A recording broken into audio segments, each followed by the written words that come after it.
¿verdad? Que es la planificación y la evaluación en el proceso de enseñanza-aprendizaje. Estaremos viendo cómo el docente de la FP1 debe planificar y evaluar sus actividades, más todavía en este contexto de trabajo a distancia, que lo venimos llevando desde el año 2020 ya, y estamos continuando ahora con eso. Me permito explicar más o menos cómo va a ser la temática de nuestra reunión para que sea una reunión, digamos, productiva y que podamos sacar el mejor provecho posible. La sesión de hoy, la reunión se divide en dos partes. La primera parte, que va a estar a cargo de la licenciada Nadir Sousa, que va a hablarnos un poquitito de la planificación y la evaluación, algunas herramientas que viene implementando la Politécnica, y otra segunda parte, donde la licenciada María Liz Báez, directora de Bienestar Institucional, va a estar comentándonos acerca de la inclusión. ¿Cuáles son los aspectos normativos, qué se viene realizando y qué se va a realizar?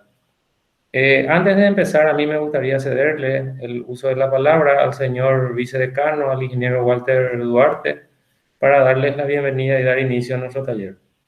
Ingeniero. Muchas gracias, ingeniero. Señor vicerrector, doctor Julio César Meaurio, estimados docentes, sean bienvenidos a este taller. Con el cual empezamos nuevamente un nuevo semestre. Este grupo de docentes creo que sería la segunda, al menos algunos, ¿verdad? Va a ser la segunda vez que va a tener esta modalidad a distancia, o como muchos le dicen virtual, ¿verdad? Ya que es las asignaturas del semestre par por segunda vez encaran este desafío. Así como lo dijo el director académico, dentro de este desafío, uno de los puntos más críticos es la planificación y evaluación. Creo que nosotros como Facultad Politécnica tratamos de hacer lo más justo y lo más, de cierta forma, eficaz, y de cierta forma, que no este paradigma que se creó en la educación a distancia no influye demasiado en la educación de nuestros estudiantes. Sean bienvenidos. También me gustaría aprovechar esta oportunidad también para algunos profesores, a lo mejor que se están incorporando ahora en este segundo semestre, en especial a los docentes de turismo, ¿verdad? Que la carrera de turismo está en plena etapa de acreditación por la ANEADES.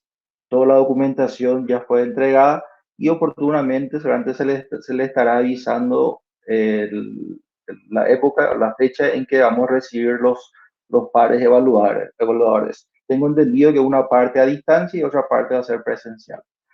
Bueno, más de una vez, bienvenidos, y les cedo la palabra al grupo de apoyo pedagógico. Muchas gracias, ingeniero. Así como mencionó el profesor, justamente promover encuentros de este tipo es muy importante, más todavía en el contexto en el cual se encuentra ahora la carrera de turismo, que es en un proceso ya no de autoevaluación, sino que de visita de pares, ¿verdad? Es muy importante, por sobre todo menciono eso de la segunda parte de la presentación también, donde nos van a mostrar un poquitito sobre la inclusión, cómo se venía trabajando, que existe un comité y otros detalles. Bueno, Nadir, tenés el uso de la palabra, te escuchamos. Sí, muchas gracias. Buenas noches, señor vicedecano. Buenas noches, ingeniero Héctor. Buenas noches, compañeros. Muchas gracias por permitirme estar compartiendo con ustedes esta jornada sobre planificación y evaluación en el proceso de enseñanza-aprendizaje. Son cosas que yo sé que ustedes ya manejan, pero vamos a ir recordando algunos conceptos. Para eso vamos a ver la agenda. Por favor, la siguiente diapositiva, en la cual ya tuvimos las palabras de bienvenida, y veamos un poquito la planificación. Después de una reflexión, la evaluación por competencias, porque estamos en un proceso de evaluación por competencias dentro del proceso de enseñanza-aprendizaje. ¿Por qué es importante la evaluación por competencia? ¿Cómo está la planificación en la FP1? Tenemos un proceso de automatización que se está renovando constantemente, estamos actualizando datos, ¿verdad? En ese proceso de automatización dentro de la planificación le estamos haciendo ajustes. Vamos a ver también dentro de cuando planificamos, cómo ejecutamos y en esa ejecución la importancia de una guía didáctica. Una vez que hemos planificado, ejecutado, ¿cómo evaluamos los indicadores como verificación de los aprendizajes que esperamos? Y cómo recolectamos esa evaluación, todas esas evidencias que hacen nuestros alumnos dentro de su proceso de enseñanza-aprendizaje, ¿verdad? Y por último, el Comité de Inclusión nos va a hablar sobre la parte de los trabajos que se han venido realizando, que hemos venido realizando en la FP UNE. La siguiente diapositiva, por favor, vamos a ver un poquito, vamos a empezar a reflexionar dentro de la FP UNE, que enseñar no es solo transferir conocimientos, sino crear las posibilidades para que el estudiante genere su propia producción o construcción. Es decir, de ahí viene el aprendizaje constructivo. Si yo estudiante me siento empapado y soy capaz de crear a partir de cosas que me han proporcionado, crear algo nuevo, es lo que se llama transferencia de aprendizaje, entonces quiere decir que he aprendido. Siguiente diapositiva, por favor. Entonces, para eso, ¿a través de qué nosotros vamos a proporcionarle o cómo le vamos a proporcionar al estudiante esas competencias? A través de la innovación educativa. El educador debe ser de por sí un constante innovador. ¿Cómo? Creer en nosotros mismos como educadores, pero en especial tener fe en nuestros estudiantes. Decir, sí. Hoy hemos participado en un curso donde dice el aprendizaje de retos y de desafíos. Sí, yo puedo. Por más que me presenten situaciones difíciles, yo puedo. La innovación no es cuestión solo de dinero. A veces decimos, ay, no podemos innovar porque no tenemos dinero, ¿cierto? Pero también es cuestión de romper paradigmas, ¿verdad? Y de tener fe en personas creativas y con ánimo de cambiar. Desarrollar profesores con una cultura de innovación que motive la transformación, que como institución nos mantenga a la vanguardia para responder a las nuevas formas de aprendizaje que demanda nuestro público, o sea, nuestros alumnos, ¿verdad? Siguiente diapositiva, por favor. Eso nos va a llevar a posicionarnos, esa innovación educativa, ese deseo de cambiar y de ser mejores y de estar a la vanguardia y de capacitarnos constantemente, nos va a llevar a mejorar. Pero ¿en qué contexto estamos dentro de la pandemia?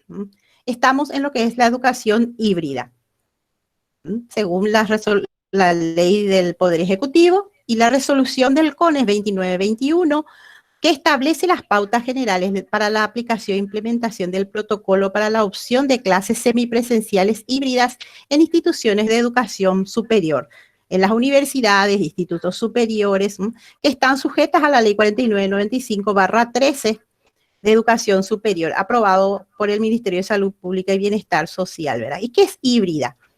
Una parte van a ser ya laboratorio, van a ser que es presencial y otra parte que es la que tenemos nosotros con las actividades a distancia. Estas adecuaciones se realizaron por la pandemia y obedecen a un plan de contingencia en el cual nosotros también estamos inmersos. Y el levantamiento es gradual de estas medidas, ¿no?, que son adoptadas por el gobierno. El aprendizaje híbrido, ¿qué es? Es la combinación de la enseñanza tradicional o presencial, que es la que tenemos nosotros en nuestras 4 carreras, ¿verdad?, con la instrucción en línea. Esto nos ha permitido a nosotros crear modelos educativos más flexibles y acordes a los nuevos tiempos. ¿Por qué? Porque antes teníamos 4 horas de clase. Sobre todo nosotros hemos notado eso en nuestras clases de análisis de sistemas y turismo. ¿Por qué? Porque a ellos estas 4 horas, ellos hacían sus trabajos, estaban en clase, hacían su trabajo y se iban a sus casas a descansar. Con esta aprendizaje en línea, a ellos les costó un poco adecuarse a esas 4 horas. ¿Por qué? Porque no pudieron gestionar sus trabajos, sus tareas, y eso notamos en las encuestas de desempeño docente, donde ellos decían, ¿verdad?, que les cuesta ese trabajo, pero se puede seguir haciendo el trabajo de aprendizaje en línea con aprendizaje presencial, porque esto se instaló y vino para quedarse. mejorando no solo su funcionamiento, sino también nosotros, esto nos ayuda a mejorar en contenido, interactividad y acompañamiento de forma integrada, y promueve que el aprendizaje pueda ser más significativo para el estudiante. Siguiente diapositiva, por favor. ¿Para qué nosotros aprendemos, enseñamos y el alumno aprende? Sobre todo estamos en el modelo de educación por competencia, que es la facultad del ser humano para combinar. ¿Y qué es combinar? Es identificar, movilizar, enfrentar y resolver un conjunto de capacidades a fin de lograr un propósito específico, actuando de manera pertinente ante una determinada situación. ¿Qué son las capacidades? Son los recursos que tiene una persona para actuar. Son recursos de conocimiento, de habilidades o de actitudes. Los conocimientos son conjuntos de procesos de teorías, conceptos o procedimientos ligados a la humanidad e inversos en una sociedad en la cual nosotros interactuamos. El ser paraguayo, por ejemplo, el tomar el tereré, eso es una parte de nuestro contexto en el cual nosotros actuamos. Las habilidades, las capacidades referentes a las habilidades son los talentos, la pericia o la actitud de habilidades cognitivas, sociales o motoras. Esas habilidades de relacionarnos en público, de empatía, o las actitudes que son características personales y habilidades sociomotoras. Pero recordemos una cosa, que la adquisición por separado de las capacidades de una competencia no va a suponer el desarrollo de la competencia. Es decir, aislado, yo solo, mi asignatura, no voy a poder lograr la competencia, porque la competencia es amplia. Se requiere una serie de capacidades para lograr una competencia. Y más todavía las competencias que nosotros tenemos establecidas en nuestro proyecto educativo de carreras, tanto en la licenciatura de análisis de sistemas como en la licenciatura de turismo. Son competencias, si bien dice genéricas y específicas, siguen siendo competencias amplias, las cuales nosotros bajamos a la asignatura en las capacidades. Siguiente diapositiva, por favor. Entonces, cuando yo planifico, lo bajo. Las competencias, como decía, en cada asignatura, ya sea competencias, asignaturas básicas, profesionales, complementarias, esas materias van formando competencias, competencia de comunicación, competencias de matemáticas, forman competencias digitales, que son las profesionales dependiendo de la carrera, competencias de cultura, de tecnología, competencias para aprender a emprender, competencias de autonomía e iniciativa personal, que sería liderazgo, emprendedurismo, ¿verdad? Y competencia de culturas humanísticas, y todas estas se unen en determinadas materias, pero aisladas, yo no puedo trabajar esas competencias, las trabajo como capacidades, pero no la integra. Por eso es que después es importante, y vamos a hablar de lo que es el proyecto interdisciplinario o otros tipos de proyectos. Siguiente diapositiva, por favor. ¿Cómo aprendemos? ¿Cómo aprende el alumno? Normalmente tenemos la conferencia magistral, la lectura, el audiovisual, que son los aprendizajes donde menor capacidad de captación tiene, ¿verdad? Y es más bien una educación con enfoque expositivo, que es lo que yo estoy haciendo ahora. ¿Cómo se aprende más y cómo se transfiere el aprendizaje? No solo de conocimientos, porque recuerden que nosotros enseñamos no solo conocimientos, sino habilidades, destrezas y actitudes, más todavía en los alumnos de las carreras de grado, ¿verdad? A través de la demostración, a través de la discusión en grupos, practicar haciendo, que son las prácticas de laboratorio, enseñar a otros. Esas son las formas donde el enfoque es constructivista y se desarrollan las competencias. Eso permite estas cuatro últimas formas, que con 30%, 50%, 75% y 90%, nos permite que el alumno o que nosotros como alumnos aprendamos mejor y fijemos mejor el aprendizaje. Por eso cuando hacemos actividades, no está mal, está correcto empezar con o terminar con una conferencia magistral para cerrar, ¿verdad? O hacer una lectura previa, pero sin falta darles actividades de demostración, de discusión, de practicar a hacer y de ser tutores unos con otros, porque eso de enseñarle uno a otro, eso hace que uno vaya fijando también el conocimiento. Siguiente, por favor. ¿Qué es lo que tenemos que mejorar nosotros? No es suficiente que yo, como docente, cambie mis estrategias, mi sistema, mi planeamiento, si no cambio mi pensamiento que produjo la estrategia del sistema. Es decir, yo tengo que tratar de salir de mi zona de confort. Voy a innovar, voy a cambiar, voy a ver qué puedo hacer para mejorar. Eso es lo que me va a permitir avanzar con mis alumnos. La instrucción y las actividades que no sean solo de conocimiento, sino que le lleve a mi alumno a practicar habilidades, destrezas y actitudes. Sobre todo, incentivar el trabajo en equipo y no el individualismo, aprovechando al máximo la sinergia entre docentes y entre estudiantes entre sí, es decir, esa comunicación. ¿Qué es lo que yo les puedo hacer para que ellos mejoren su aprendizaje? Y que se transforme la clase transmisiva, es decir, no solamente de exposición, sino en clase investigativa, que a ellos les interese tanto el tema que lo investiguen en otro lado. Y que incluso venga, profesor, vos no sabías que esto. Entonces, eso va a hacer que el alumno aprenda y que que se forme autodidacta. Yo tengo que ir mejorando. Es decir, crear actividades sobre el avance de enseñanza basada en problemas, proyectos, casos planteados a resolver, incidentes críticos y otros que desafían al alumno y que lo estimulen a aprender. Siguiente, por favor. ¿Cómo vamos a hacer eso? Una estrategia que ya venimos utilizando nosotros es el de actividades interdisciplinarias. Nosotros, como docentes, realizamos actividades interdisciplinarias entre varios docentes a fin de abordar un tema con enfoques diferentes de manera a integrar el aprendizaje. Actualmente no podemos hacer una visita guiada, pero una visita técnica, una visita de inspeccionamiento donde los docentes hacen después informe al alumno, ese tipo de cosas ayuda al alumno a situarse en lo que va a ser su profesión el día de mañana y a comprender los alcances. Por eso es muy importante son las actividades interdisciplinarias, los proyectos donde ellos practiquen. La práctica es muy importante. Siguiente, por favor. Nosotros ya venimos realizando como docentes estas actividades interdisciplinarias. Todo eso forma parte de un proceso de aprendizaje, que es el conjunto de pasos que están organizados y que nos brindan instrumentos teóricos prácticos y que les permite al estudiante desarrollar y perfeccionar sus conocimientos, sus habilidades, incluso sus actitudes y sus aptitudes para aplicar después en su vida profesional.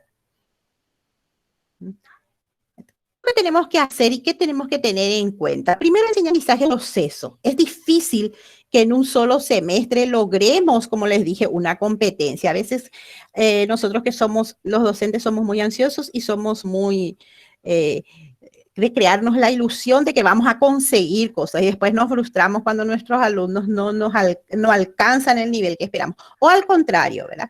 Entonces, tener en cuenta que la enseñanza-aprendizaje es un proceso que requiere que uno enseñe y el otro aprende.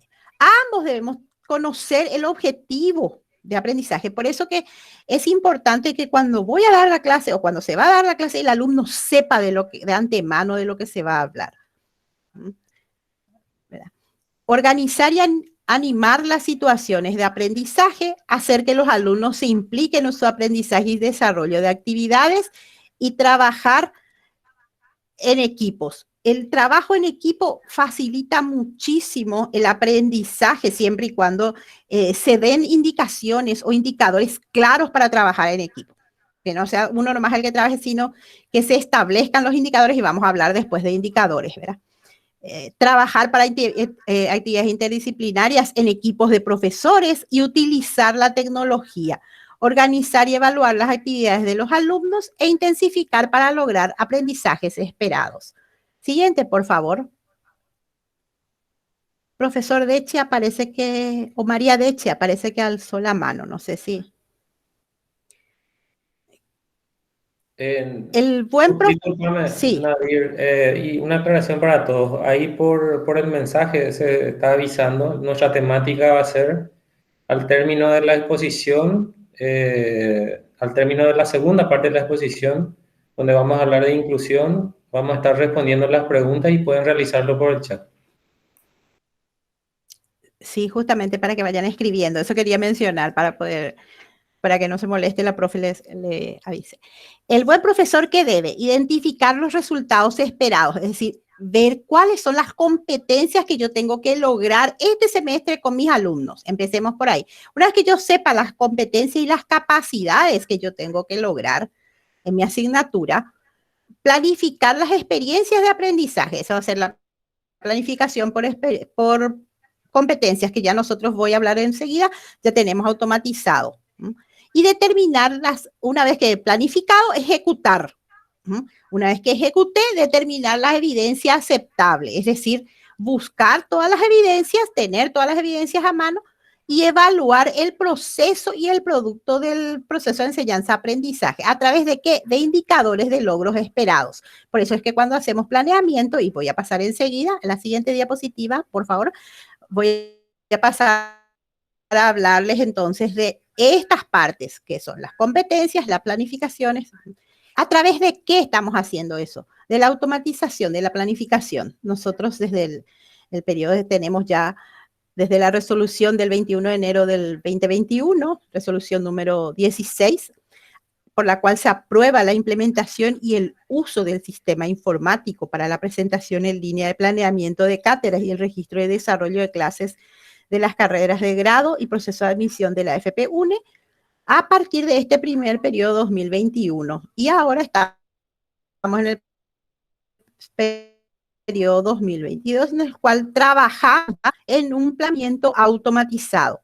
Y pasamos, siguiente diapositiva, pasamos de un planeamiento semestral en el cual planificamos 2, 3 clases a veces, a un planeamiento por clase. ¿Por qué por clase? Porque ahí ustedes pueden visualizar cuántas clases nosotros tenemos en el semestre efectivas, es decir, cuántas clases desarrollamos nosotros, ¿verdad? Ese es un paso importante, pero el cual yo docente ya planifico por clases para el semestre. Está automatizado, hay un link, en ese link también tienen ustedes un tutorial, si no saben cómo completarlo, ¿verdad? El tutorial se visualiza y se ve cómo completar. Y si no, recurren a nosotros, apoyo pedagógicos, que encantados les vamos a ayudar a completar o a facilitar el trabajo de la planificación, que tiene una fecha según calendario, ¿verdad? Esto tiene los datos de la asignatura. Siguiente diapositiva, por favor. Aparte de los datos de la asignatura, viene la planificación por clases. Una vez que yo marqué ahí en el número de clases, ahí me habilita la planificación por clases, donde figura la fecha, las capacidades, los contenidos, las estrategias metodológicas, los recursos didácticos que yo puedo utilizar, y ahí voy marcando, y los tipos de clase de horas por clase. Es decir, si mi clase, cuántas horas va a ser teoría, cuántas horas va a ser práctica, y el total de horas. Por eso hice nuevo eso.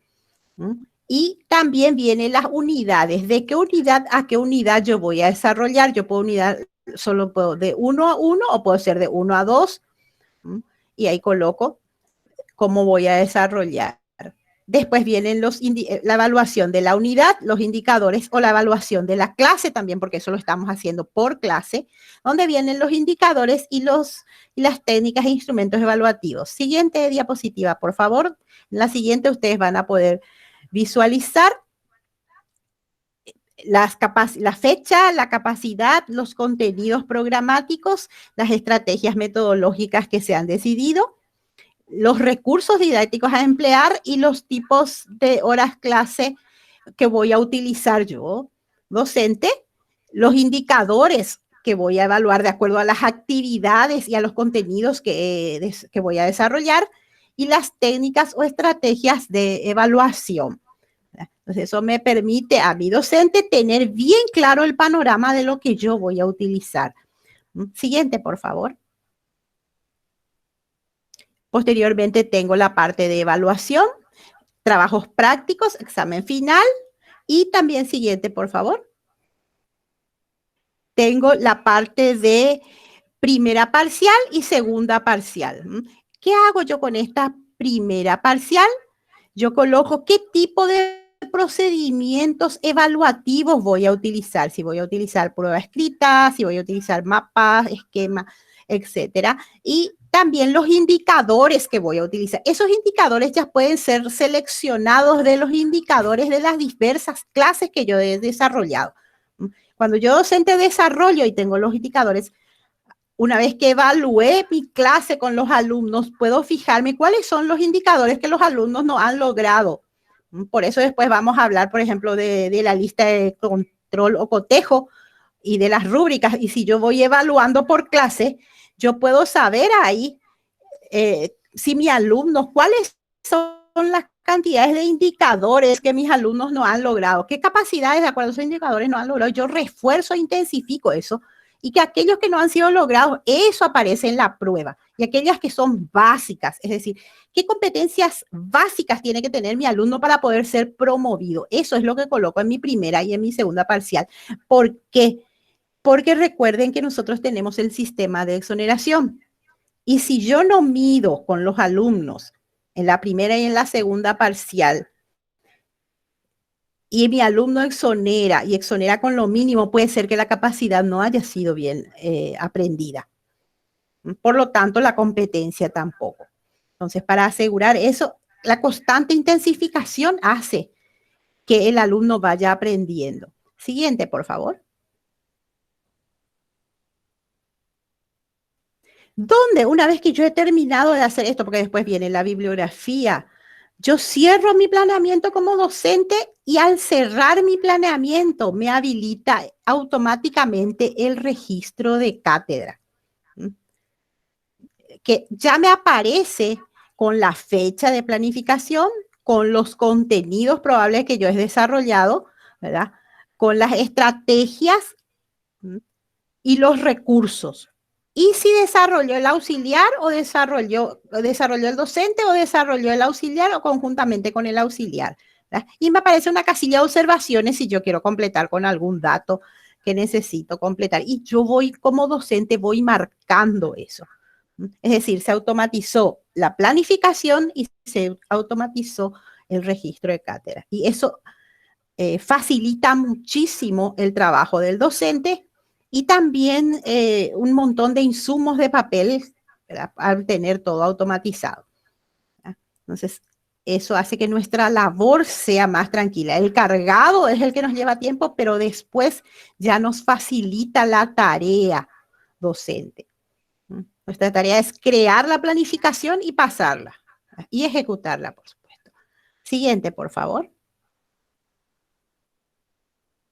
Recordemos entonces que desde el 5 de febrero del año 91 se modifica la resolución, por resolución, 025/21, se modifica la resolución 84 del año 2020 y se actualiza el protocolo para desarrollo de actividades académicas por la pandemia del COVID-19.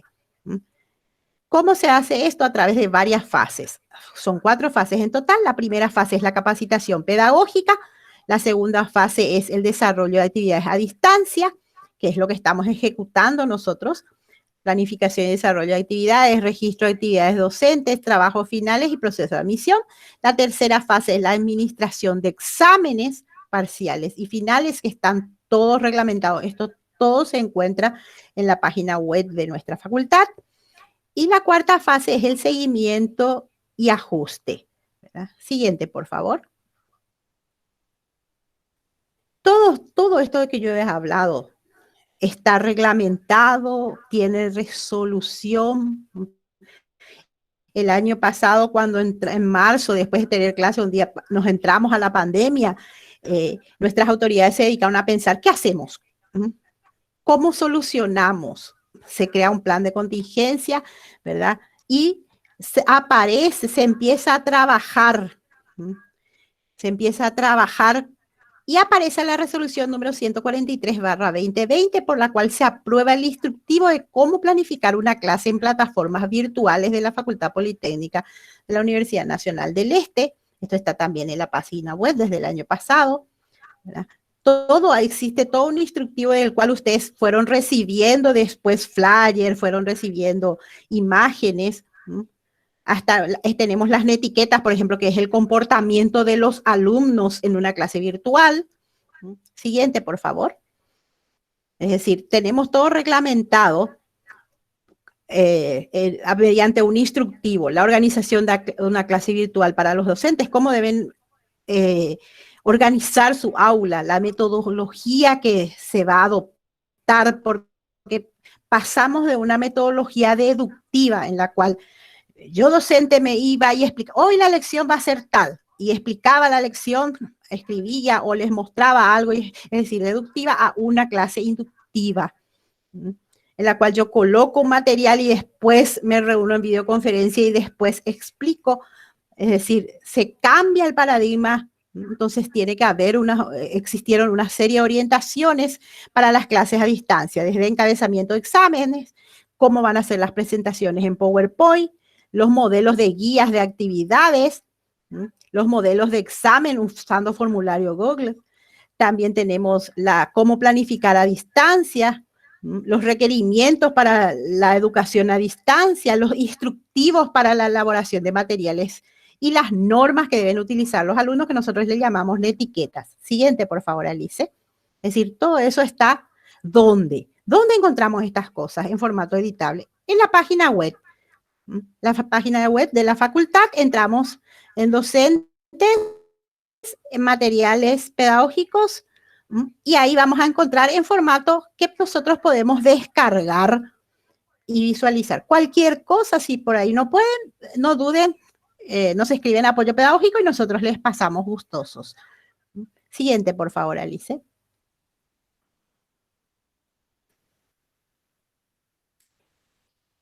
Tenemos entonces, yo ya sé lo que son las competencias, sé que mi alumno tiene que tener competencias, tiene que tener capacidades, ya planifiqué y ahora voy a ejecutar lo que planifiqué con mis alumnos. Para organizar esa planificación, esa ejecución, esas actividades, se crea lo que son las guías didácticas. ¿Qué son las guías didácticas? ¿O qué es la guía didáctica? Es un instrumento creado por el docente. ¿Para quién? Para el estudiante. En él están incluidas toda la información que ayuda al estudiante a organizar, a estudiar y aprovechar su tiempo para que maximice su aprendizaje. Sirve de apoyo a ambos, docentes y estudiantes, para el logro de aprendizajes que sean significativos. Son guías que le ayudan a mantener al docente también un orden lógico de secuencia didáctica de aprendizaje, en el contenido, en las actividades e incluso en las evaluaciones que ya planifica. Por eso se sugiere realizar actividades variadas y siempre tener esas actividades ser evaluadas e intensificadas. Siguiente, por favor. Tenemos un modelo de guía didáctica. Nosotros ya les hemos pasado a ustedes al inicio del periodo las guías didácticas. Aquí tenemos un modelo de guía didáctica en la cual desde la carrera de análisis de sistemas se menciona la identificación, la fecha, docente. Si va a ser para cada alumno, se coloca alumno participante. Si va a ser para un grupo, entonces no hay necesidad. Después se ponen las capacidades que ya son las que nosotros tenemos en nuestro planeamiento, copy-paste. Hay actividades de acuerdo a los hemos esa indicadores para el video que ustedes van a poder ver.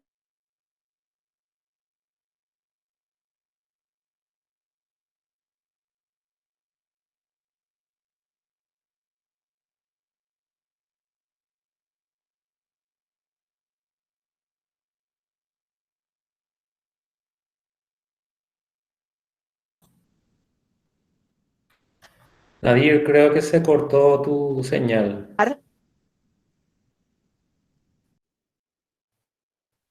Sin Es poder decir, desactivar todo tu está cam. desarrollado y por último vienen incluso los materiales de consulta básica, que son los que nosotros tenemos luego o disponibilizan ustedes por clase según, ¿verdad? Entonces, todo eso nos proporciona.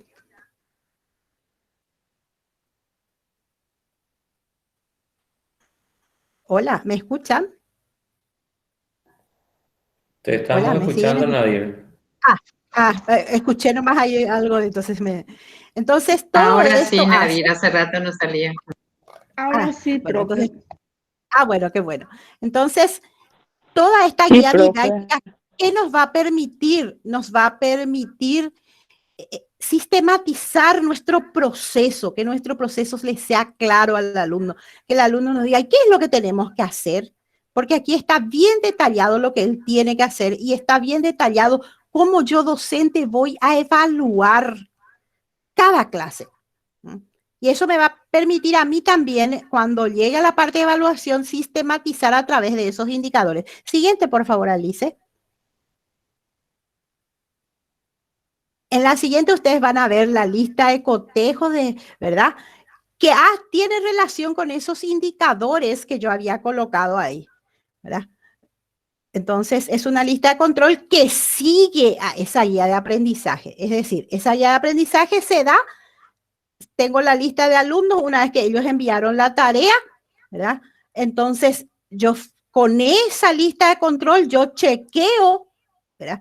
Si el alumno dice, define la comunicación según 3 autores en el formato establecido y tiene, entonces si definió el uno correctamente, sí, le pongo un punto, si definió el segundo correctamente, sí, otro punto, así, entonces es como un checklist, yo voy automáticamente trabajando eso, ¿se comprende? Entonces, ahí se cierra mi proceso de enseñanza-aprendizaje. Al revisar yo eso y ver si mis alumnos lograron o no las capacidades esas que yo les pedí, eso de acuerdo a esos indicadores, yo puedo intensificar y saber qué capacidades es lo que ellos menos lograron. Entonces les puedo dar un ejercicio. Si yo sé que ellos no saben hacer mapa conceptual, en mi caso, porque es comunicación, yo enseño eso, hacer mapa conceptual, entonces vuelvo a darle una clase de intensificación de mapa conceptual.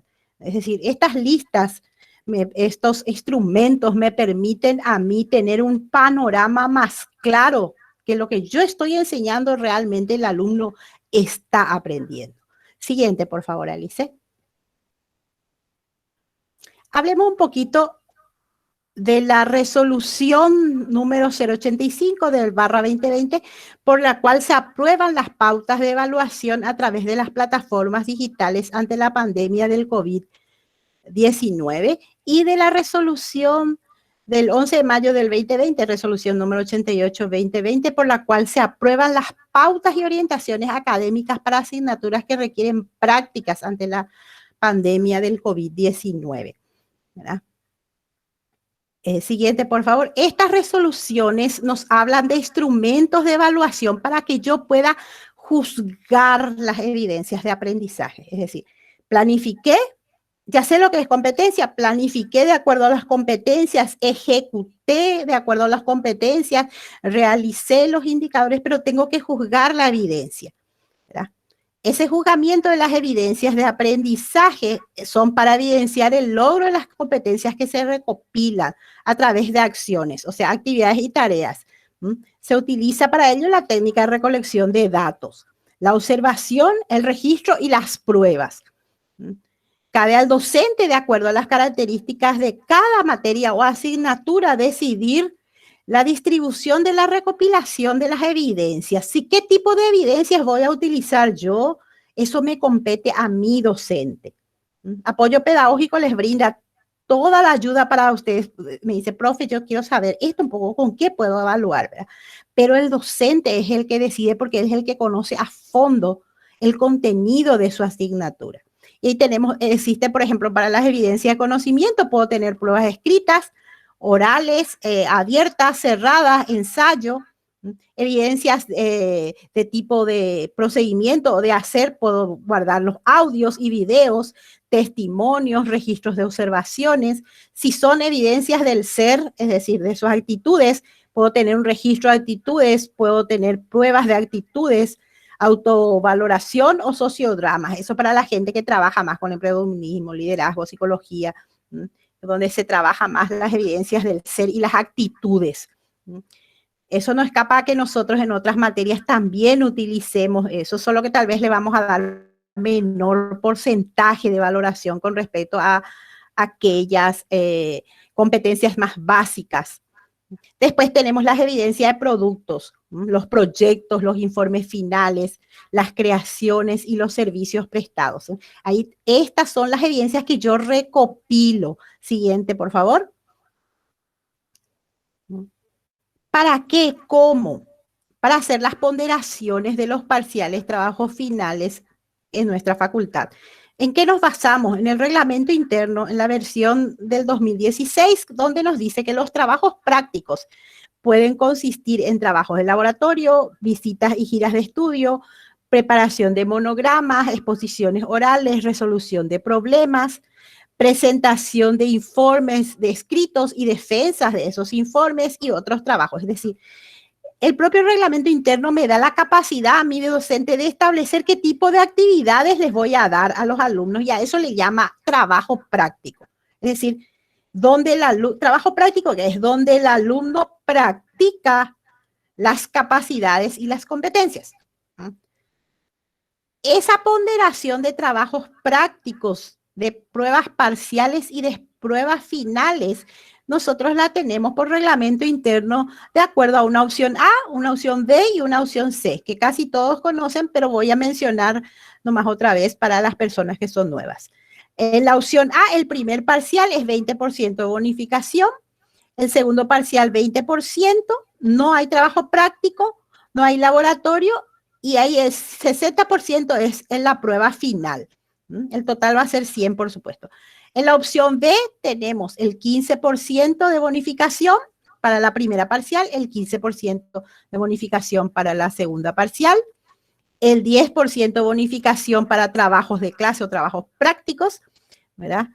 Y el 60% para un examen final, que hace el 100%. La mayoría opta normalmente por la opción B, porque es bien de proceso. La primera es bien de producto.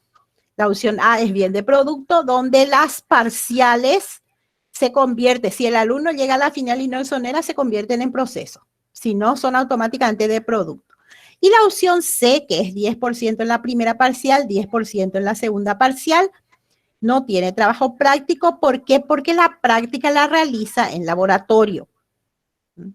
Y 60% en la final. Esa es la ponderación del juzgamiento de las evidencias que hemos recolectado nosotros. Siguiente, por favor. Así juzgamos nosotros, ¿verdad? Ahora, para juzgar esas evidencias, ¿qué pasos vamos a seguir? Primero selecciono los indicadores, como dijimos, para medir las actividades que deben realizar los alumnos. Después diseñamos el instrumento de evaluación que vamos a utilizar. Posteriormente, ¿cómo hacemos eso? Y voy a darles un ejemplo que está aquí.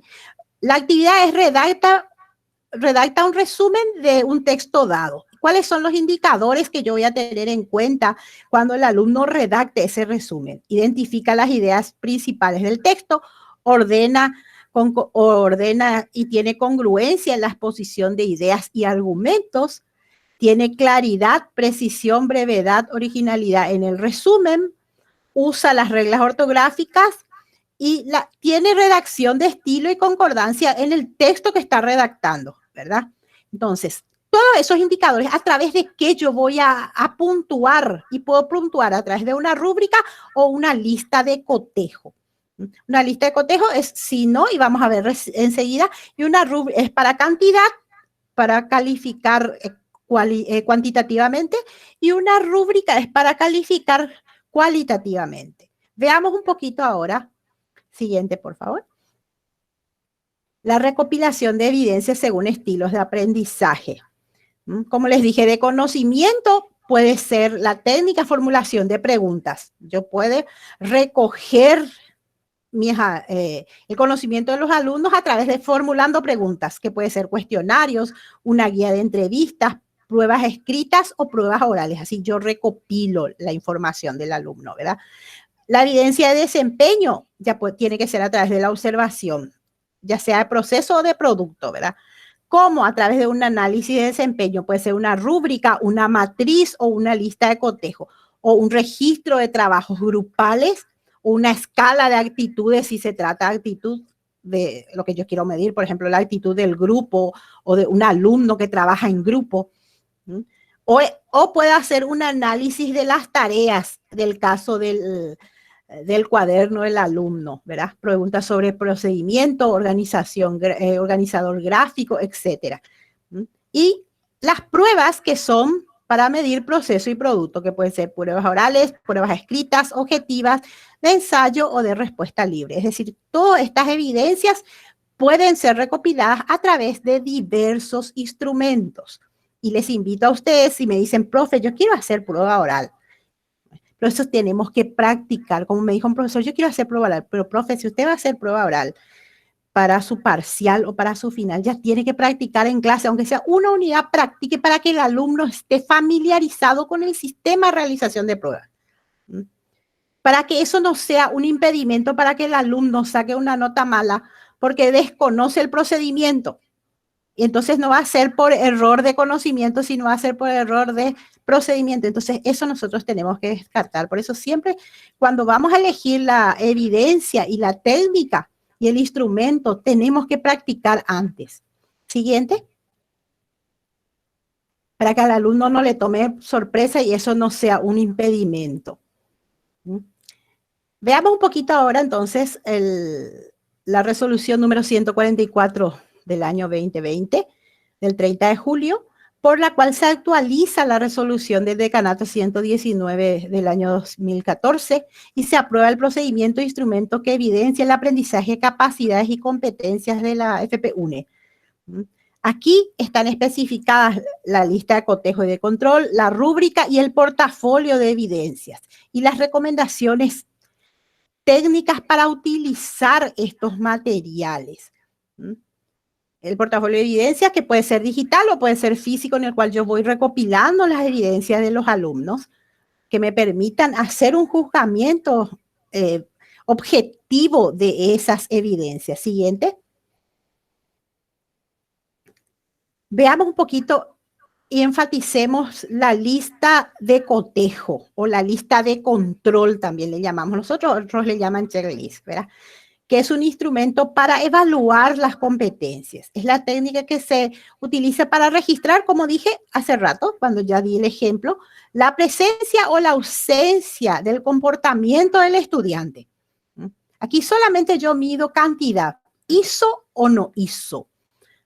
Y ahí tenemos un ejemplo de una asignatura física, presentó o no presentó, sí o no, logrado o no logrado puede ser también. O 1 punto y 0 puntos. Eso ya el docente va tipificando cómo quiere colocar su descriptor, ¿verdad? Los indicadores son los que tiene que definir de acuerdo a cada actividad que va a realizar el alumno.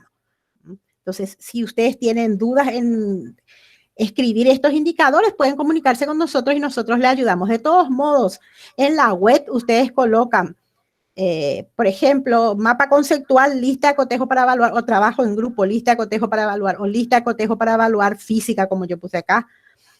Ustedes van colocando y eso les va a ir apareciendo. Y ustedes van modificando de acuerdo a lo que ustedes quieren. O se comunican con nosotros y nosotros gustosos les ayudamos a elaborar. Siguiente, por favor. Aquí tenemos una lista de cotejo de una clase, ¿verdad? Es de la clase de Ingeniería de Sistemas, Comunicación Oral, es la clase que yo acabo de dar en el semestre anterior. Los indicadores de evaluación y aparecen ahí. Define lo que es expresión oral, vale 1 punto si definió correctamente, ¿verdad? Destaca por escrito en no más de 5 líneas la importancia de la expresión oral, ¿verdad?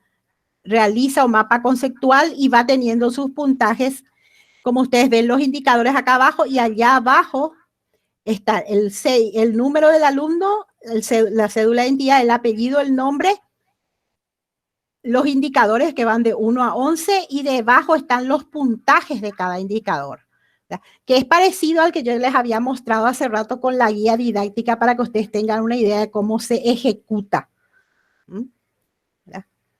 Ustedes pueden, como les digo, pasar, nosotros les ayudamos a hacer. Esto es de una clase, se hace por clase, por actividad. Eso ustedes ya también ven si van a hacer por 2 o más clases, eso ya depende, de, como yo les digo, depende de cada profesor. Siguiente. Veamos la otra estrategia. Como les dije, la lista de cotejo es cuantitativa, cuantitativa habla de cantidad porque es logró o no logró, se da o no se da. Ahora veamos la que es cualitativa, que son las rúbricas. Las rúbricas son instrumentos de evaluación basados en criterios con niveles de desempeño. Acá ya hay un nivel de desempeño. Yo puedo decir, este alumno está en nivel intermedio o avanzado. Voy dándole niveles. No es como la lista de cotejo, sí, no. ¿Es responsable o no responsable? No, aquí ya se va. Es de desempeño y nos permite evidenciar calidad en la ejecución de la actividad que ha desempeñado el alumno, ¿verdad? Y el nivel de competencia que ha alcanzado. ¿Cuáles son los pasos que debemos seguir para elaborar esta rúbrica? Primerito tengo que identificar la competencia o capacidad que se pretende desarrollar y evaluar y ver si lo puedo medir por la rúbrica o si me conviene medir por la lista de cotejo. Yo determino eso, ¿verdad? Después definir la tarea o la actividad. Definir los criterios e indicadores de evaluación que me va a permitir evidenciar el logro, seleccionar un número razonable de criterios y describir los niveles de desempeño para cada uno. Usualmente se utilizan de 3 a 5 niveles. Siguiente, por favor. ¿Qué nos permiten estas rúbricas de evaluación? ¿Cuáles son las ventajas? Primero, que es una herramienta poderosa que permite evaluar de una forma más objetiva. Segundo, me facilita la tarea a mi docente. ¿Por qué? Porque puedo utilizar y explicar al alumno qué es lo que yo quiero que ellos me hagan y qué es lo que ellos tienen, y ellos saben lo que tienen que hacer. Segundo, clarifican los objetivos del maestro acerca del tema determinado y reduce el subjetivismo al mínimo para poder evaluar. Y también me permite le permite al alumno, a mí al evaluar y al alumno al recibir, hacer un feedback sobre sus fortalezas y debilidades. Porque al ser cualitativo, yo digo, de acuerdo a su nivel de desempeño, vos aquí estás. Entonces el alumno puede decir, ah, cierto, esto me equivoqué, esto debo mejorar, ¿verdad? Y el alumno conocerá los criterios de evaluación con anterioridad, él sabe ya lo que se le va a evaluar. Esas son las ventajas y las grandes ventajas de la rúbrica en la evaluación. Siguiente. Aquí tenemos un ejemplo de rúbrica en mapa conceptual. Tenemos los criterios, por ejemplo, los conceptos, las relaciones entre conceptos y preposiciones, la organización jerárquica y los ejemplos que me haga el alumno. Y como yo clarifiqué en 3 niveles, clasifiqué, mejor dicho, en 3 niveles. Nivel 1, el que necesita mejorar. Nivel 2, el que es satisfactorio. Y nivel 3, el que es excelente. Es decir, vamos a ver un poquito en la parte de conceptos. Necesita mejorar. Solo identifica algunos conceptos o conectores más importantes. No son muy relevantes. Cuando yo le pido hacer, ¿de qué le pido hacer un mapa conceptual? Por ejemplo, de toda una unidad en la parte de teoría. Yo quiero que él conozca toda la unidad, entonces le digo, haceme un mapa conceptual de toda esta unidad. Entonces, él tiene que saber qué es lo más relevante en esa unidad. Si no me pone lo más relevante, entonces necesita mejorar en la parte de conceptos, no domina los conceptos. Nivel 2 es satisfactorio, identifica la mayoría de los conceptos, pero hay pocos conceptos, no son buenos todavía. Y el nivel 3 ya es excelente. Identifica todos los conceptos más importantes y significativos. Y así vamos viendo en cada uno de los criterios, yo voy colocando los indicadores de acuerdo a cómo. Ejemplos, no es capaz de colocar ejemplos de los conceptos. Vamos a suponer que yo le dije la unidad y él no me pudo colocar, me coloca los datos, me coloca los conceptos, pero no me coloca ejemplos. Entonces quiere decir que ese alumno no ha sido capaz de transferir los conocimientos, ¿verdad? Todo esto englobado lo sumo y el total de puntajes logrados es de 16, porque son 4 criterios, ¿verdad? Multiplicados me da 16 el total de esta. Entonces ahí yo tengo, se dan cuenta de cómo la rúbrica me permite es un instrumento que me permite ver la calidad del aprendizaje. En cambio, la lista de cotejo es un instrumento que me permite ver la cantidad de aprendizaje, ¿verdad? Entonces, al maestro le toca seleccionar cuál de los dos puede utilizar en su praxis diaria. Siguiente. Existen muchos modelos de rúbrica en la web y existen muchos, yo por un espacio y por un problema de tiempo nada más les he colocado solo un modelo, pero tenemos varios modelos, por ejemplo, de toma de apuntes de cuadernos, de exposiciones orales, como calificar exposiciones orales, ¿verdad? De rúbricas, exposiciones, monografías, informes, para poder hacer rúbricas de eso.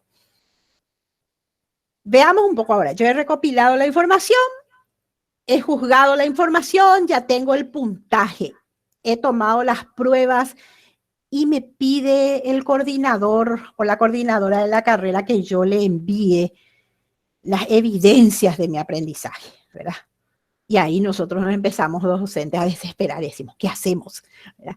Entonces, enviemos la planilla de evidencias de la evaluación de proceso que han realizado los estudiantes y es el documento que entregamos a la coordinación. Es esa misma rúbrica que yo he hecho por clase, voy descargando en una tercera rúbrica en la cual coloco yo el nombre, el apellido de los alumnos y coloco si hice varios tipos de trabajos. Vamos a suponer, en este caso, es de una de las profesoras que envió, hizo 2 tipos de trabajo, entonces, y los englobó de varias rúbricas, sumó, hay un total de puntos porque ella trabajó con puntajes y después lo pasamos a porcentaje.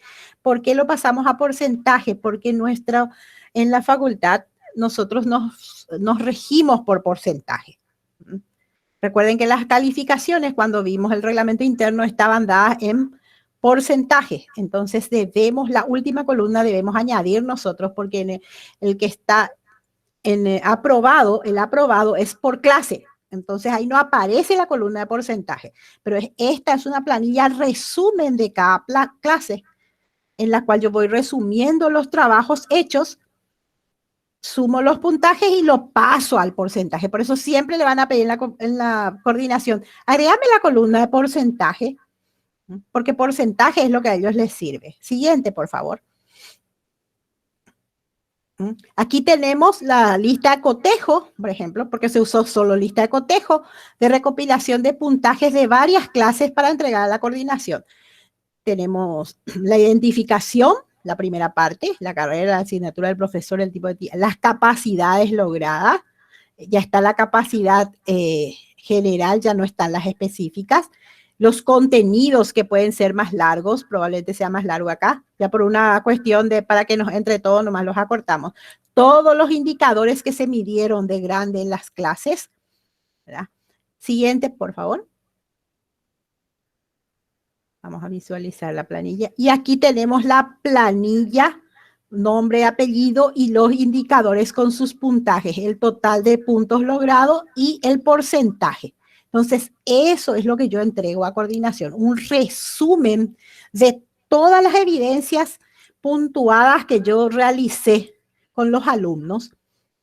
Y es importante incluir la columna de porcentaje, ya que en la plantilla que se descarga tiene la lista de control de proceso y no de producto. Y la de producto es la que nosotros enviamos a la carrera. Por eso siempre, por favor, incluir la columna de porcentaje. Entonces, vamos a evitar que después la coordinación nos diga, ay, profe, te falta tu columna de porcentaje. Las calificaciones mismo, cuando nosotros enviamos, no enviamos con puntaje. Hacemos los exámenes, las pruebas, hacemos en puntaje algunos y cambiamos a porcentaje. Y lo mismo, y pasamos a la planilla de calificaciones en porcentaje. Y aquí también. No se olviden, por favor. Siguiente.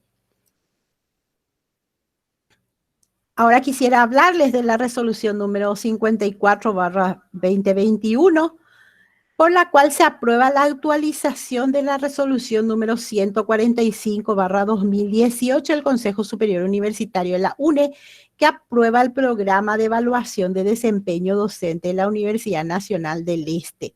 Es decir, lo que nosotros llamamos la foja docente ha sido modificada, ha sufrido ajustes, sobre todo en la parte de ejecución.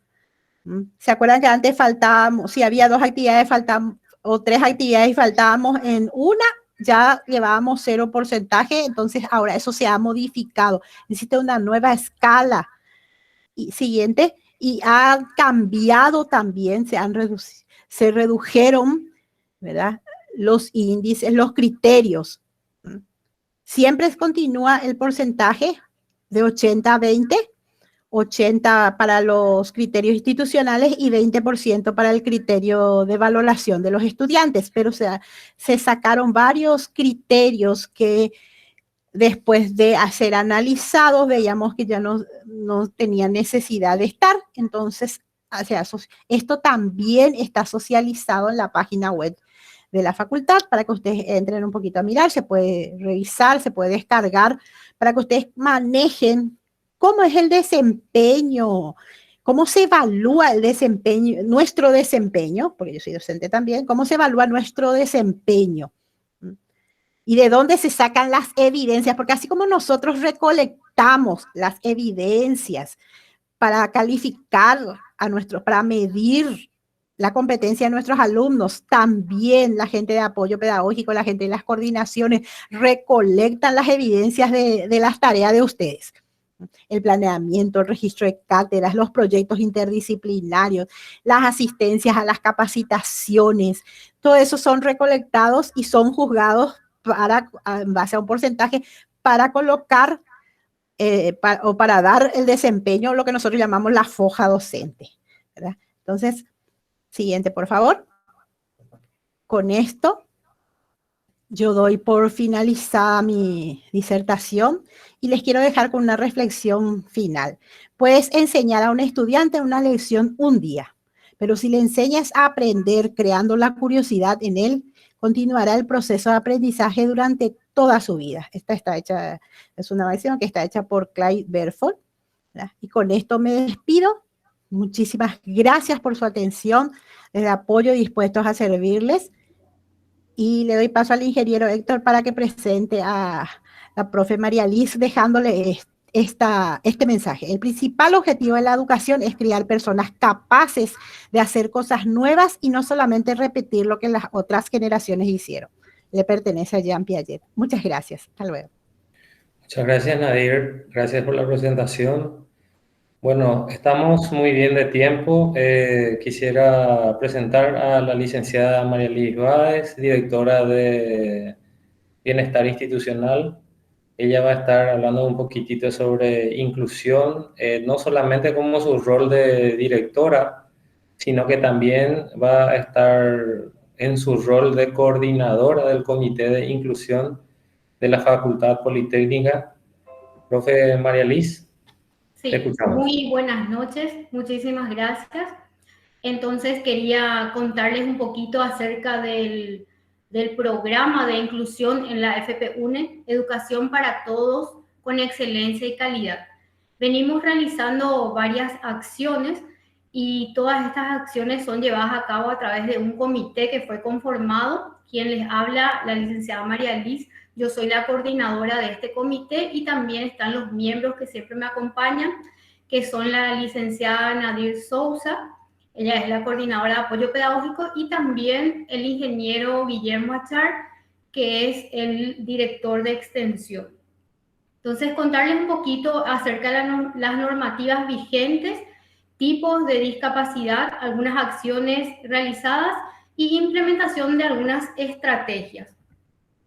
Entonces, contarles un poquito que existe un marco legal, que es la legislación de Paraguay, que es la ley número 4720, que crea la Secretaría Nacional por los Derechos Humanos de las Personas con Discapacidad. CENADIS. En su artículo 2 habla de las funciones, artículo 4 ayudas técnicas, el artículo 5 estructura orgánica y el artículo 13 funciones de la Dirección de Ayudas Técnicas. También existe una ley número 5136/2013 de educación inclusiva, decreto número 2837, en su artículo 5, garantías para los alumnos con necesidades específicas. También está la CONADIS, ha elaborado la matriz del Plan de Acción Nacional por los Derechos de las Personas con Discapacidad 2015-203, en el eje 4 específicamente accesibilidad. Instituto Nacional de Tecnología y Normalización y Metrología, INTN, cuenta con un comité técnico de normalización denominado CTN 45 Accesibilidad y un subcomité Accesibilidad al Medio Físico. Entonces, esta es el marco legal a nivel Paraguay. Estos son los principales. Si bien hay varios, estos son los principales. Entonces, nosotros, en base a esta legislación de Paraguay también, en la Facultad Politécnica, hemos elaborado nuestras normativas. Tenemos en primer lugar una resolución número 209/2015, por el cual se aprueba el Programa de Bienestar Social Universitario de la Facultad Politécnica y cuenta con un área específica de educación inclusiva. También tenemos una resolución del decanato número 347/2016, que es la que había mencionado, de la conformación del Comité de Equidad e Inclusión Social de la Facultad Politécnica.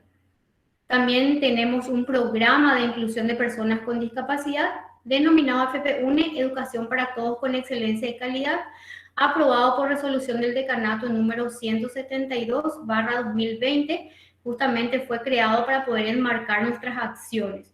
Tenemos también la resolución número 082/2017, por la cual se determinan plazas disponibles para los miembros de comunidades indígenas del Paraguay para las carreras de la Facultad Politécnica y la Universidad Nacional del Este. Sabemos que también dentro de esto incluye todo lo que es igualdad de género, también las comunidades indígenas, también tenemos la multiculturalidad y no solamente los diferentes tipos de discapacidad. Bueno, presentarles un poco en términos generales los tipos de discapacidad según la Clasificación Internacional del Funcionamiento de la Discapacidad y de la Salud. CIF define la discapacidad como un término genérico que engloba deficiencias, limitaciones de actividad y restricciones para la participación. Denota los aspectos negativos de la interacción entre personas con un problema de salud y los factores personales y ambientales. Todo esto según la OMS 2011. Entonces, presentarles un poquito los tipos de discapacidad también. Discapacidad física recibe el nombre de discapacidad física o motora, todo aquel tipo de limitación generada por la presencia de una problemática vinculada a una disminución o eliminación de capacidades motoras o físicas, como por ejemplo la pérdida física de una extremidad o de su funcionalidad habitual. La discapacidad visual, este tipo de discapacidad se muestra por una disminución total o parcial de la vista. Se debe tener en cuenta el campo visual, espacio visible con la mirada fija en un punto, y la agudeza visual, capacidad del ojo para percibir objetos. En esto también está la ceguera, que es la pérdida completa del sentido de la vista, o la disminución visual o pérdida parcial del sentido de la vista. También tenemos la discapacidad auditiva. Se define como la dificultad que presentan algunas personas para participar en actividades propias de la vida cotidiana, que surge como consecuencia de la interacción entre una dificultad específica para percibir a través de la audición los sonidos del ambiente y, dependiendo del grado de pérdida auditiva, los sonidos del lenguaje oral y las barreras presentes en el contexto en el que se desenvuelve la persona. También tenemos la discapacidad intelectual, que se define como toda aquella limitación del funcionamiento intelectual que dificulta la participación social o el desarrollo de la autonomía o de ámbitos como el académico o el laboral. Y la discapacidad física, psíquica, mejor dicho, hablamos de discapacidad psíquica cuando estamos ante una situación en que se presentan alteraciones del tipo conductual y del comportamiento adaptativo, generalmente derivadas del padecimiento de algún tipo de trastorno mental. Bueno, y algunas acciones realizadas en el marco de esto fueron los talleres de sensibilización. Si bien es una tarea bastante compleja, entonces nosotros acudimos, por ejemplo, al Ministerio de Educación y Ciencia, justamente al área de educación inclusiva, a la Dirección de Educación Inclusiva, entonces, para recibir esas orientaciones específicas. Cuando habíamos contactado con ellos, y hemos mantenido algunas entrevistas con los directores, nos han indicado que lo primero que debíamos hacer para poder iniciar serían todo lo que sea referente a las barreras actitudinales. Entonces hicimos eso a través de los talleres de sensibilización. También motivación, empatía y emoción para enseñar, porque también, como vimos ahí, una de las discapacidades también es la discapacidad, digamos, psíquica. Y también la intelectual, que muchas veces necesita de una motivación especial el alumno para poder avanzar. También hemos contactado y hemos firmado inclusive convenios con el Instituto Lengua de Señas Paraguaya, y hemos realizado talleres con ellos de inclusión social de personas con discapacidad. Como ven ahí en la foto, tenemos a un intérprete, que luego se fueron desarrollando también algunos talleres para alumnos, docentes y funcionarios, y esto está en tratativas de poder continuar con esto y poder brindarle a nuestros docentes las herramientas, y que esto sea totalmente gratuito para nuestros docentes. También hemos realizado la charla de estrategias metodológicas para abordar procesos inclusivos. También, como les había mencionado, en el marco de este convenio que se firmó con Lengua de Señas Paraguaya, hemos realizado un curso básico de lengua de señas. Se ejecutaron en realidad 3 cursos, pero todos de lengua de señas básico.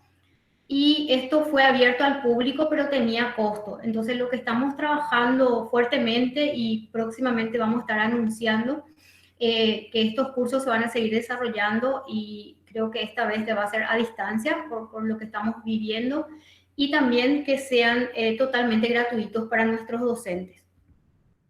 También hemos realizado como una de las acciones la socialización justamente de este programa de inclusión de la FP-UNE a través de los diferentes estamentos. También estuvimos trabajando un poco en un proyecto de señalética con el Centro Educativo Municipal, que ellos cuentan con un programa de apoyo pedagógico para personas con discapacidad. Y lo primero que hicimos en el marco de este proyecto es concretar una visita para que ellos puedan venir con las personas que tienen la discapacidad, para que ellos mismos puedan, digamos, evaluar el entorno en cuanto a infraestructura. Entonces hicimos un recorrido, también tenemos algunas sugerencias en cuanto a lo que es las personas con discapacidad visual. Hemos pasado la prueba con la discapacidad física, en este caso una persona con que estaba en silla de ruedas. Entonces estamos trabajando fuertemente en esto para ir mejorando y que realmente se pueda dar la inclusión de una manera muy efectiva. También hemos realizado la difusión de cursos de inclusión y accesibilidad. Esto fue a través de la Fundación Teletón. Entonces nos unimos un poco con ellos y pudimos acceder a algunos cursos que ellos estaban brindando. Esto fue de manera gratuita, fue socializado también con los diferentes estamentos y tuvimos bastante participación. Pero también estamos en tratativas de continuar con estos talleres por si algún docente quiera también participar, entonces para que pueda acceder y que sea gratuito. También estuvimos trabajando en unas acciones, digamos, dentro de este curso que hemos realizado. Al finalizar, se realizó este proyecto de Construyendo Inclusión. Entonces, hemos trabajado un poquito en un taller de chapines en braille para hacer la señalización, y estamos también trabajando fuertemente para poder en breve tener las señalizaciones, no solamente en braille, sino que tengan la señalización en nuestro idioma guaraní de todos los principales espacios. Y como nos habían indicado también estas personas que eran del programa de PABDIS, que tenemos que tener, digamos, un circuito para las personas con discapacidad visual. Y también, como verán ahí, creo que se puede ver más o menos en la imagen cómo es, la señalética. Tiene el idioma guaraní, tiene digamos, el nombre, digamos, de la dirección. Esto es solo un ejemplo. Y en braille va a estar también en la señalización. Y como ven ahí abajito se ve una persona también diciendo en lengua de señas el nombre de esa dirección. Entonces estamos trabajando para que esto se pueda concretar lo más pronto posible. Bueno, en cuanto a accesibilidad al medio físico, como verán, esto sí, seguramente ustedes también pueden verlo. Estamos bastante avanzados en lo que es infraestructura y estamos trabajando fuertemente para que además podamos avanzar en otros tipos de accesibilidad y no solamente en lo que refiere al medio físico, a la accesibilidad al medio físico. También en lo que es al medio físico contamos nosotros con los ascensores, también contamos con los sanitarios que están adecuados para las personas con discapacidad. Bueno, y contarles un poquito o recordarles en realidad acerca de los tipos de accesibilidad. Como habíamos mencionado, accesibilidad arquitectónica, estamos nosotros bastante avanzados en la Facultad Politécnica. Accesibilidad comunicacional, estamos también trabajando en eso. Si bien no es una tarea fácil, pero estamos trabajando fuertemente para que podamos realmente ser una facultad inclusiva en todo lo que se necesite. Accesibilidad programática, accesibilidad metodológica, accesibilidad instrumental y accesibilidad actitudinal. En este punto de accesibilidad actitudinal estamos bastante bien. Principalmente tenemos el apoyo muy fuerte de nuestras autoridades también para que todo esto pueda ser llevado a cabo y seamos realmente inclusivos. Y también siempre la predisposición de los docentes, alumnos, funcionarios. Entonces, en lo que es accesibilidad actitudinal estamos muy bien y creo que es fundamental para poder avanzar. Bueno, y algunas estrategias. Venimos implementando ya algunas estrategias como el proyecto Plan de Carrera. Por si no conozcan, es un programa de tutorías donde hay una figura de un tutor docente, egresado o un alumno de semestre superior que acompaña al alumno que tiene una necesidad, digamos, específica. ¿Cuál es el objetivo? Desarrollar habilidades para la autorregulación del estudio y promover el aprendizaje autónomo, promover en el estudiante una actitud de superación permanente, incidir en la formación de valores y actitudes para el desarrollo integral como profesional. Y el objetivo principal de este proyecto es favorecer el desempeño académico y contribuir a la formación integral de los estudiantes. Esto es un proyecto que se viene desarrollando desde el año 2014.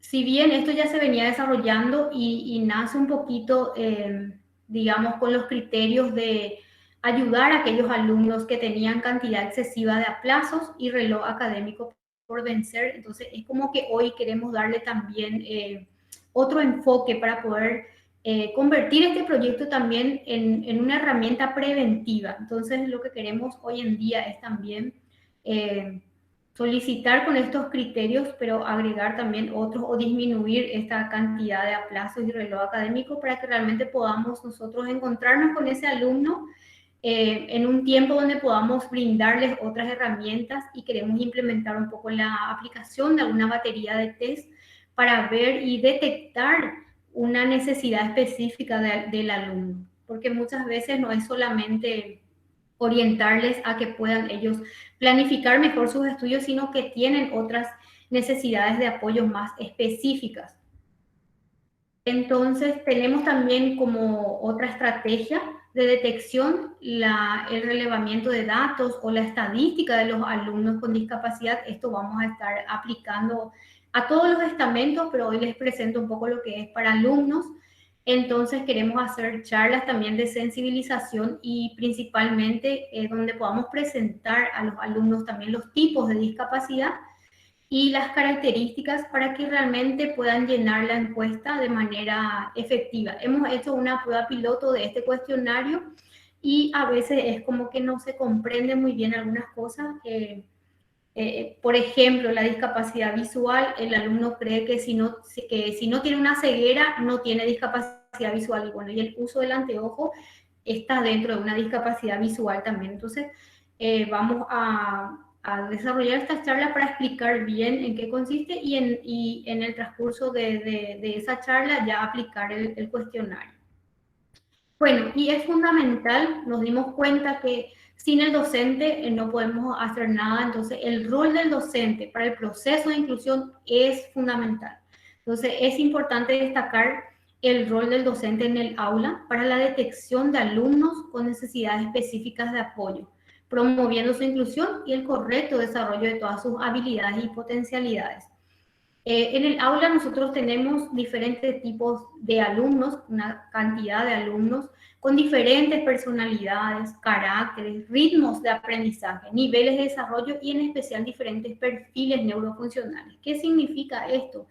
Tenemos alumnos con diferentes, digamos, estructuras del cerebro y funcionalidades. Entonces, no es lo mismo en un alumno que en otro la capacidad que tiene para retener, para captar, para guardar la información, para llevar a la memoria de trabajo.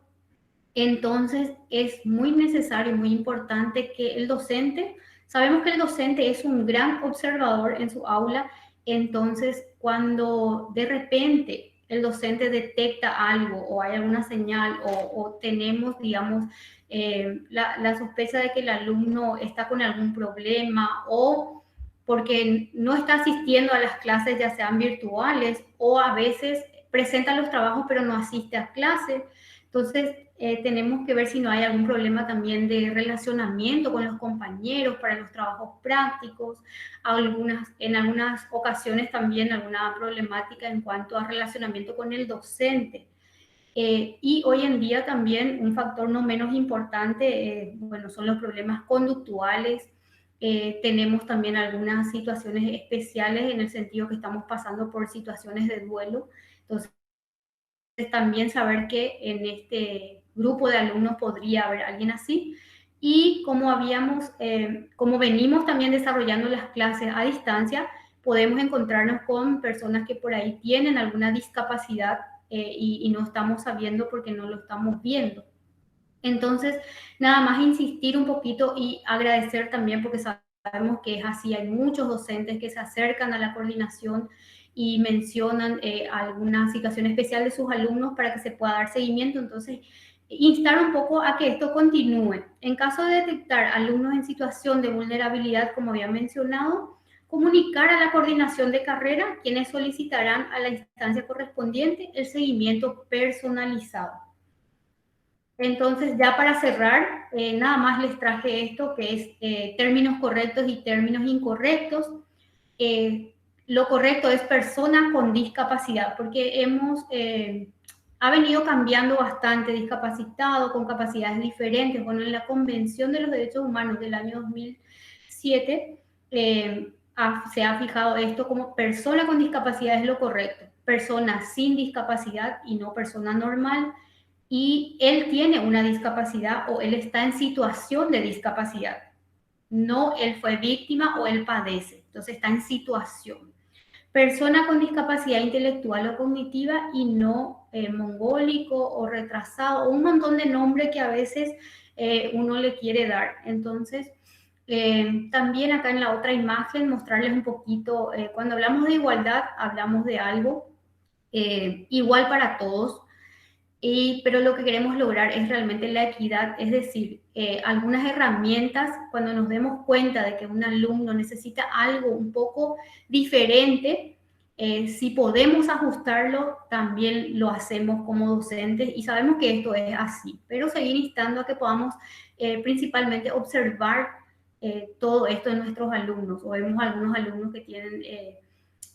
se aplazan varias veces en la misma asignatura o no logran pasar, entonces que nos tiene que llamar la atención de que por ahí algo más, además de no poder estar desarrollando bien eso, algo más puede estar pasando del otro lado.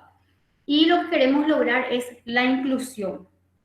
Entonces, estamos en camino, como yo puse acá, un camino hacia una educación superior inclusiva. No es tarea fácil, pero sé que entre todos y con el apoyo principal que tenemos de nuestras autoridades para todo esto y para que esto se logre realmente, yo creo que vamos a ir avanzando. Entonces, es todo de mi parte. Muchísimas gracias. Muchas gracias, profe María Liz. Muchas gracias por dar a conocer las actividades que viene desarrollando el Comité de Inclusión, así como la Dirección de Bienestar y la institución en pos de la inclusión. Pasamos ahora al espacio de preguntas realizadas a través del chat del Meet.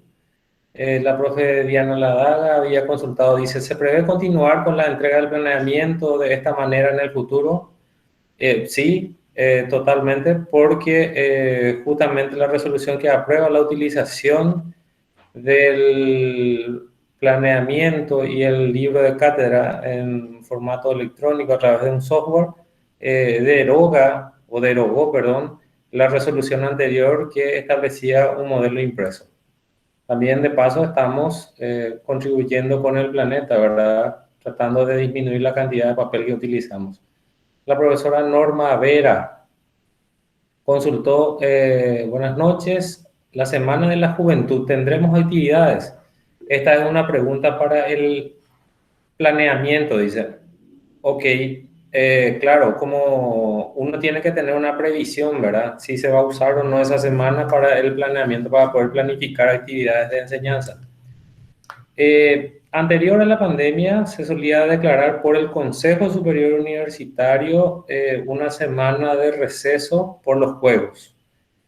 El año pasado el Consejo Superior Universitario no decretó nada al respecto, entonces estamos, digamos, dependiendo de la situación sanitaria a nivel nacional, de los niveles de vacunación que haya, ¿verdad? Pero como que septiembre ya está a la vuelta de la esquina, lo más probable es de que sigamos con clases normales. Yo recomendaría planificar como si fuera que se va a dar una clase y en el caso que el Consejo Superior decida hacer los Juegos Universitarios este año, reprogramar esa actividad o recuperarla para otro día. Alicia Castillo consultó. Buenas tardes. En lo que se refiere al planeamiento sistematizado a la hora de cargar las competencias genéricas y específicas, estas ya vienen preestablecidas y entiendo que corresponden a las competencias de la carrera, pero hay veces que no coinciden con las establecidas en el programa de estudio de la asignatura. Entonces, ¿qué hacemos con este caso? Seleccionamos un medio al azar y dejamos de lado lo que está en el programa. Bueno, podría tratarse de un error involuntario también, ¿verdad? En la página web de la facultad, ustedes van a encontrar las competencias genéricas y específicas de todas las carreras, pero de los nuevos planes. Eso es importante aclarar. En la página web están publicadas las competencias genéricas y específicas de los nuevos planes de estudio. ¿Ok? Para el caso de nuestra reunión sería Plan 2017 de Turismo, Plan 2015 de Análisis. ¿Qué pasa si yo soy docente de un plan que se está desmovilizando? La competencia que yo puedo encontrar en mi planeamiento no va a coincidir con lo que está publicado en la página web. Entonces podría ser un caso como el que estoy mencionando. Pero en el caso que yo, docente, esté enseñando una asignatura del nuevo plan y no coincide con lo que está publicado, puede ser que no coincida una parte o que no coincida la totalidad. Si es que no coincide la totalidad, ahí yo creo que es sujeto de revisión. No obstante, Apoyo Pedagógico, profesora, va a estar contactando contigo para verificar puntualmente cuál sería el problema en esa asignatura. También Alicia realiza una consulta 2. La evaluación del año pasado fue 10-10-20 modalidad a distancia. Eso sigue vigente como una opción de evaluación.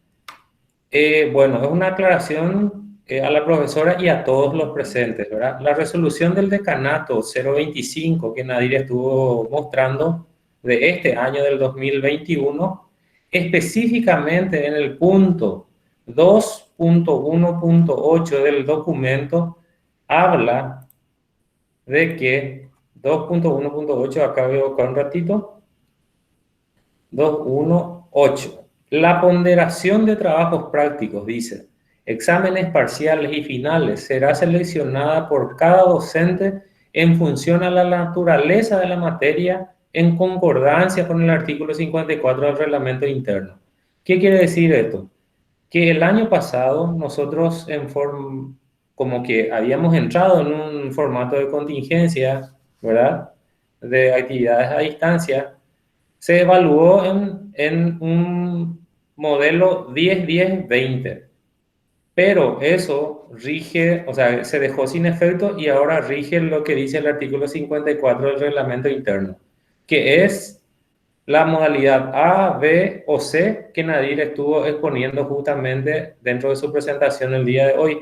O sea que, resumiendo, los docentes del primer periodo y segundo periodo del 2021 ya pueden optar por la modalidad de evaluación tipo A, tipo B y tipo C.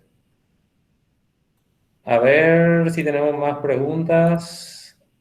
Aquí dice muchas gracias por la respuesta. Perfecto, muchas gracias. Al no haber más preguntas, yo creo que justo estamos llegando a la hora, somos súper puntuales, así da gusto. Entonces le quiero pedir un favor enorme a ustedes para que activen sus cámaras para que podamos hacer algunas capturas para la publicación de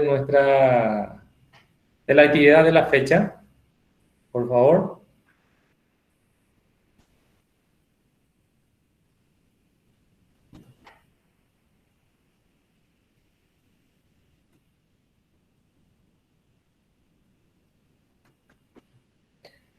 Ok, muchísimas gracias. En honor al tiempo, entonces vamos cerrando también la reunión de la fecha. Una vez más, agradeciendo la presencia de todos. Espero que pasen muy buenas noches, que se sigan cuidando y nos veremos oportunamente en otra convocatoria, especialmente con los docentes de la carrera de turismo. Que tengan muy buenas noches. Nos vemos. Chao, chao. Buenas noches. Buenas noches.